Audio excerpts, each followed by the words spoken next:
Assalamualaikum guys, balik lagi sama aku Nanisa. Oke, jadi kali ini seperti biasa daily routine and skincare. Karena aku habis keluar hari ini lumayan lama sih, meskipun ya jauh dari rumah. Cuman kan aku tadi sempat pakai kena debu gitu ya, jadi emang harus dibersihkan. Oke, jadi kita mau bahas apa yang kemarin ya? Pertanyaan-pertanyaan soal call center lagi. Atau apa nih yang call center kemarin itu kan kelanjutannya kasus merasa tidak transaksi sama salah transfer tuh. Nah, terus ada satu case yang paling nyebelin di dunia call center, itu kasus kriminal. Tapi masalahnya kadang itu pakai braille ya guys, seperti biasa pakai sisi halusnya.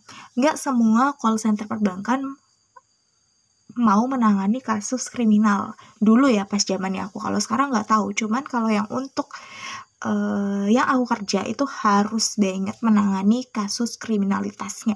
Dan kalian tahu nggak, kasus kriminalitas itu bisa karena hal-hal sepele. Misal nih, aku pernah dapat case nih, awalnya merasa tidak transaksi. Seperti di video sebelumnya, kalau kalian masih bingung merasa tidak transaksi itu gimana, kalian bisa cek aja di video sebelumnya, itu awalnya dari ngisi link gitu kan. Nah, ketika dia ngisi link, otomatis kan uang dia ini ke transfer ya ke si penipu. Nah, kalau si penipu ini transfer ke orang lain, guys, otomatis orang ini jadi kriminal. Dan kalau yang namanya kriminal itu diblokir gitu ya, karena itu hitungannya fraud, kejahatan gitu. Fraud pakai kejahatan gak sih? Ya pokoknya intinya kejahatan gitu. Nah terus semisal nih ya, contoh case-nya kayak gini nih, sambil bersihin muka, ini aku udah pakai sisi halusnya karena aku tadi udah pakai sisi kasarnya, bener-bener yang enak, bersih banget. Kalau kalian mau tahu linknya bakal aku spill. Lanjut pakai micellar water seperti biasa, micellar waternya dari Clean Face. Oke, jadi lanjut tadi kenapa bisa nyambung ke kriminal. Semisal nih, dia merasa tidak transaksi. Merasa tidak transaksinya nominalnya kecil aja ya. Misal nih 10 juta gitu kan. Nah, ketarik nih uang. Kalau misalnya tuh uang udah masuk ke rekening penipu gara-gara kalian ngisi link, itu kan kalau ditransfer ke Dana, Shopee itu aman aja, kalian tinggal buat laporan, udah sekali aja. Tapi kalau kalian transfer ke sesama rekening, misal nih dia transfer ke Shopee sama Dana tadi 5 juta, sisanya kalian transfer ke si penipu ini transfer ke rekening yang sama kayak bank yang kita tangani gitu loh. Kayak misal bank A, dia sama nih transfernya ke bank A gitu kan, transfer 5 juta. Misal transfernya ke 5 orang, kalian blokir lagi tuh 5 orang A, B, C, D, E, habis itu si A transfer lagi. Kalian juga blokir, terus buat laporan satu-satu, mau orangnya banyak. Ya begitu guys, semua transaksi yang misalnya sama kayak bank yang kita tangani, bank A, dia transfer ke bank A, bla bla bla, ya memang harus. Jadi kayak ada yang namanya penampung. Kalau misalnya si pelakunya tadi transfernya ke si A, itu namanya penampung. Nah, terus kalau si A ini transfer ke orang lagi nih, B, C gitu, ada penampung dalam penampung. Pokoknya kalian harus cari tahu sampai dananya habis.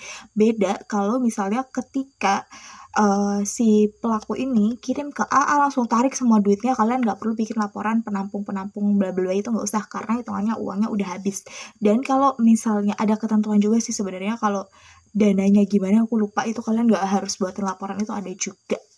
Gimana, seru nggak sih? Dan itu biasanya case-nya yang kayak gimana yang menyebabkan penipu, tapi kebanyakan itu gara-gara merasa tidak transaksi atau mereka beli barang terus barangnya nggak datang-datang. Itu banyak juga yang lapor tuh.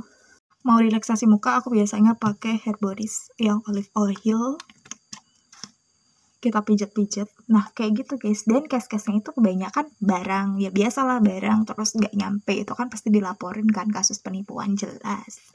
Terus ada juga yang pekerjaan. Maksudnya kalau misalnya kerja ya jangan mau lah disuruh TF-TF, itu tuh udah indikasi besar itu penipuan gitu. Tapi masih banyak aja orang yang ketipu. Karena apa? Kalian tahu kan, banyak banget orang itu yang pengen nyari kerja, tapi memang tempat kerjanya itu nggak memenuhi kuota banyaknya pencari. Jadi ketika ada yang nawarin kerjaan, terus jelas, apalagi tuh kayak kerjanya yang PT Pertamina lah, PT apa, otomatis orang itu bakal langsung ngambil guys, gitu. Jadinya itu transfernya yang bener-bener gila-gilaan guys, ada yang sampai 8 juta. Sama ada juga kasus prostitusi. Nah, prostitusi itu kan ada juga yang disuruh transfer gitu. Cuman kalau pas aku memang dibuatin laporan, terus semakin kesini prostitusi itu jadi urusan hukum dan kita nggak bisa bantu buatin laporan gitu guys. Kayak ya emang hal-hal sepele kayak gitu. Kadang aku mikir mereka tuh kalau belanja kan ada yang namanya e-commerce resmi gitu kan, bisa aja di e-commerce resmi kan. Jadi kalau misalnya ada masalah nih sama barang kalian bisa dibalikin. Cuman tuh mungkin karena banyak banget yang nipu-nipu. Kalau dari aku tuh emang jarang percaya sama yang bukan dari e-commerce kayak dari IG, Facebook. Tapi emang nggak kebanyakan, cuman karena aku sempat jadi korban penipuan juga ya guys, jadi kayak aku emang harus waspada. Itu sih kasus kriminalitas yang aku tahu. Dan kalau ditanya uangnya balik atau enggak, dari kami memang tidak menjanjikan pengembalian dana gitu. Karena apa? Karena itu adalah kesalahan dari, kalau ditanya pernah nggak dapat cash yang merasa tidak transaksi terus jadinya kriminalitas, pernah. Dan itu aku bikin 10 penampung dan 2 kriminal. Jadi itu ada 12 laporan, belum laporan merasa tidak transaksinya dan lain-lain. Mungkin ada hampir 20 laporan aku buat. Dan call-nya harus tetap berjalan. Sebelumnya itu kalau misalnya kalian dapat case kriminal, kalian pasti tetap diteleponin sama orang yang mantau telepon kalian. Ditanya kenapa jamnya lama banget, ya gimana orang kasus kriminal gitu kan. Jadi ya mau nggak mau kalian ngerjain pas pulang. Dan aku pernah ngelembur sampai 3 jam gara-gara nyari penampung buatin kasus kriminal. Dan kasus kriminal itu harus di own ke DM itu kayak apa ya, aku lupa kepanjangannya, yang ngebantu kayak ngehold dana kayak gitu biar dananya nggak kemana-mana, biar cepat ditangani. Dan yang keselnya nominalnya 15.000 aku tetap buat. Habis cuci muka guys barusan. Dan iya pernah lembur yang aku cerita tadi. Cuman kan kalau misalnya lemburnya karena kita sendiri tidak menyelesaikan tugas, itu kita nggak dapat uang lemburan karena emang itu tugasnya kita. Tapi kalau misalnya kalian lembur karena emang lagi call-nya penuh, itu kalian baru dapat uang lemburan.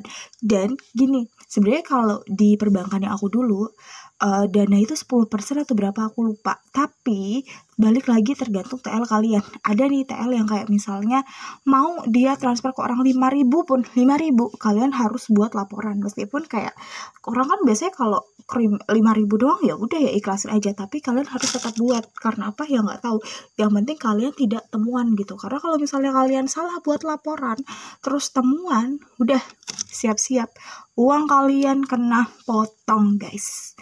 Gimana, mantap bukan? Lanjut pakai ini nih, terakhir sudah gak pakai toner atau apapun karena hemat guys. Karena lagi mager aja, jadi mau yang sat-sat gitu. Ini dari Kasmus Baby ya, krim bayi. Apa tadi aku ngomong? Gimana? Seru ya sih? Pusing gitu kan. Tapi kalau kalian udah biasa kayak ya udahlah biasa aja gitu. Tapi kalau kalian dapat kriminalitas ke bank lain kayak santai aja kalian gitu, karena laporannya cuma satu. Tapi kalau misalnya udah ke sesama atau dari bank itu ke rekening bank yang kita tangani terus kemana-mana, itu yang kayak aduh siap-siap pusing. Tapi is okay, kalau misalnya udah kebiasa itu bakal seru banget. Dan case itu jarang, tapi aku pernah dapat sumpah banyak banget guys, sampai ya aku mau nangis bener-bener. Sehari itu bisa dapat 5 call kriminal. Kalau misalnya sehari aku nggak dapet kayak yang nyut-nyutan banget malah aku guys. Tapi it's okay. Bila it's okay sih kayak tapi pas dapet awal cash itu aku nangis guys, karena aku pusing cara ngerjainnya, apalagi dapet itu langsung 5 gitu ya. Dan aku tuh blokir gitu. Dan ya cukup sekian video dari aku. Kalau misalnya kalian suka nih aku bahas-bahas soal-soal kerjaan aku yang dulu yang pernah aku kerjakan gitu ya, jadi bisa aja komen di kolom komentar. Dan ya guys, dukung aku terus ya guys biar aku makin semangat bikin videonya dengan cara like, comment, share, dan subscribe. Dan tonton terus setiap aku bikin video. Terus jangan lupa nyalakan tombol lonceng biar nanti kalau aku posting kalian langsung dapat notifikasinya. Dan ya bye bye guys, assalamualaikum warahmatullahi wabarakatuh.